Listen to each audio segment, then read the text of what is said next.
is the Chief Executive Officer of Treasury Consulting LLP, and today we would be covering a very dedicated topic which is under our virtual CFO desk, which is sales ledger administration.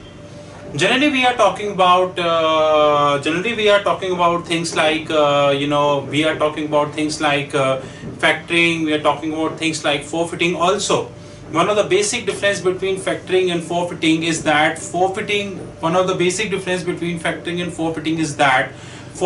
do not have any sales ledger administration. On the other hand, factory do have sales ledger administration, and that depends upon how you are signing a contract. Now here we would like to take an example of a sales ledger administration that is without cross-border factoring. This is without cross-border factoring, and this is, say, non-recourse cross-border factoring. Non-recourse factoring. Now let's take an example. Suppose we are taking an example of a client which is ExxonMobil. ExxonMobil is the largest petrochemical company of this globe. It's based out in US, and everyone know about this company. Assuming the total AR, and that I am referring local because ExxonMobil functional currency is American dollar. On the other hand, AR is we are assuming it to be an American dollar. We are assuming to be a local currency AR. Assuming we are referring this to be $250 billion. Assuming the factor which is JP Morgan Chase, and assuming the period of the factoring is 1 year, and assuming the type of the factoring is non-recourse factoring. Now in this, how we are going to work? In the sales journal ledger administration, this is how the things would be working.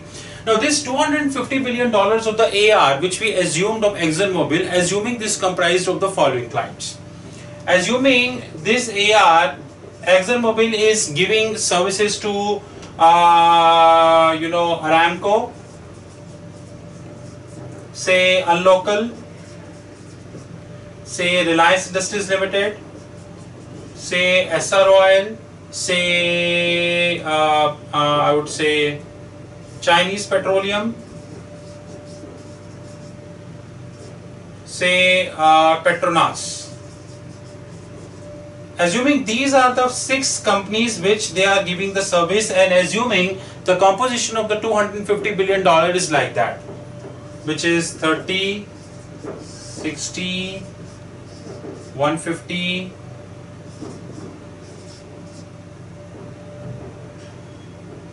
220, and this is 15 each.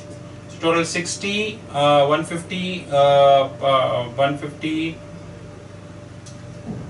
30, which is 60 plus 90 plus 80 plus 30, which is 260. Say take it as 5. The total composition is $250 billion.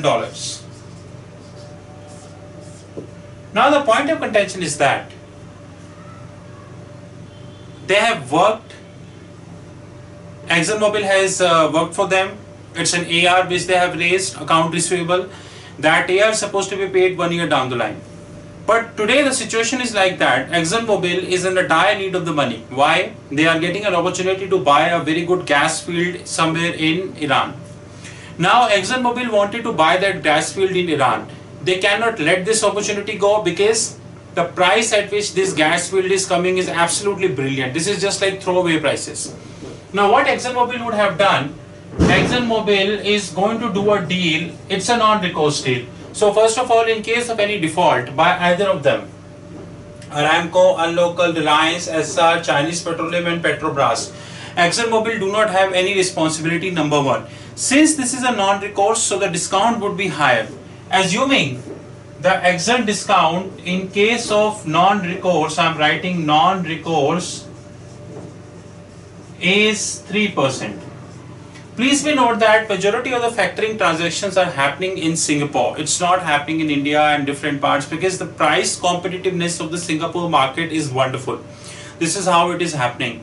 On the contrary, if you are interested in doing any kind of factoring arrangement, let us know. We will arrange from Singapore, because Singapore, the price is very, very competitive in nature. Across the globe, if you go, the price is not very, very competitive in nature. So here you go, $250 billion into 97%, which stands roughly 242.5. So the value is $242.50 billion. This is the value ExxonMobil is going to be receiving. But what is sales ledger administration? Now the sales ledger administration is that here you have Exxon, here you have clients. I'm writing AR because clients needs to pay for Exxon is going to be receiving from clients. Here is the factor which is going to be appointed by not a factor, in fact the person who would be doing sales ledger administration. And here we have person like JP Morgan Chase. Now this factor would have two options as far as the sales ledger administration is concerned, and he have to choose either of that. It's not like that he can choose both of that. So one option this person would have, I'm shortly writing this is SLA, sales ledger administration. In our technical language this is also known as SLA. So we are writing this is sales ledger administration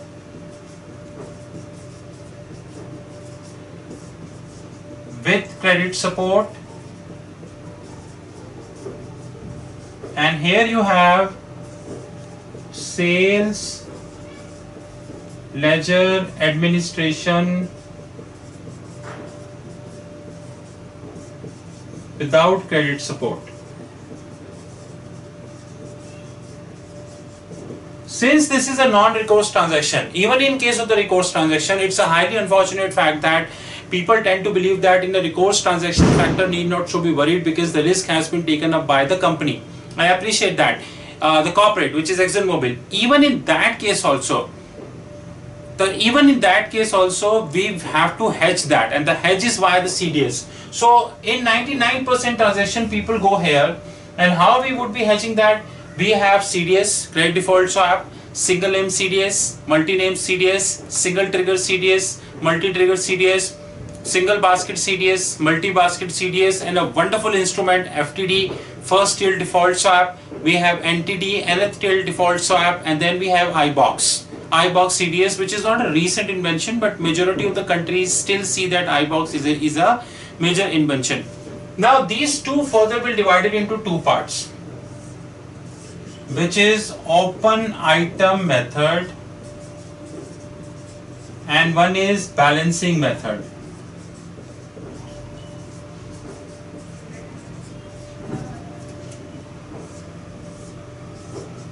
One is open item method and one is balancing method. In an open item method, the person who is handling the sales ledger administration, what this person is going to get done, as soon as he is receiving the money, he is going to link the invoicing with the client. So assuming the money has come from Aramco, he will cut the Aramco. Assuming the money come from Unlocal, he will cut the Unlocal. Assuming the money come from Reliance, he will come from Reliance. It's less like that. He is not going to do like that. If the money is coming from Aramco, he is debiting Petronas. No, this is not how he is going to do. On the contrary, in the balancing transaction, so here the outstanding position is always very accurate, because the outstanding position will tell you about the net of invoices plus amount. On the other hand, here the outstanding position will only tell you the amount. It will never tell you the net of invoices. This is the problem which we have.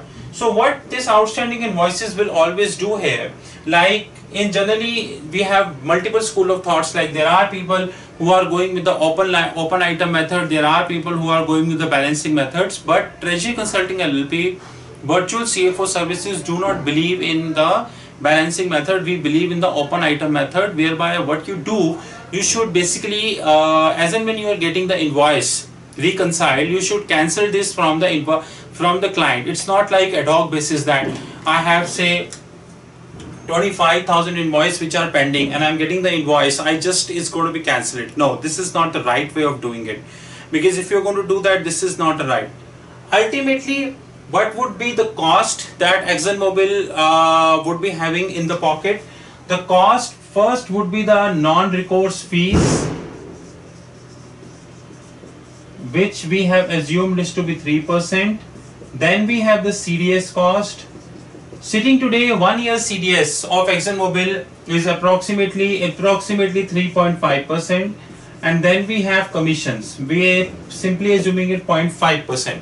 So the total cost which ExxonMobil would be having in the books is 7%.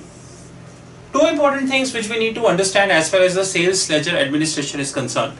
Number one is that with credit support or is that without credit support? Number two, is this sales ledger administration is having what kind of credit support? Example, it's going to be CDS, single name CDS, multi-name CDS, single trigger CDS, multi-trigger CDS, and there are variety of options. Last but not the least, which method this sales ledger administration is using? Either it is using an open account method or it is using a balancing method. As a company, we have our virtual CFO desk. I have shown you this contract also. We are giving the complete services of factoring. We are acting as a factor, and in case you have any requirement as far as the factoring service is concerned, whether it's a cross-border factoring, it's a recourse factoring, or it's a non-recourse factoring, it's a foreign currency or a local currency, do let us know.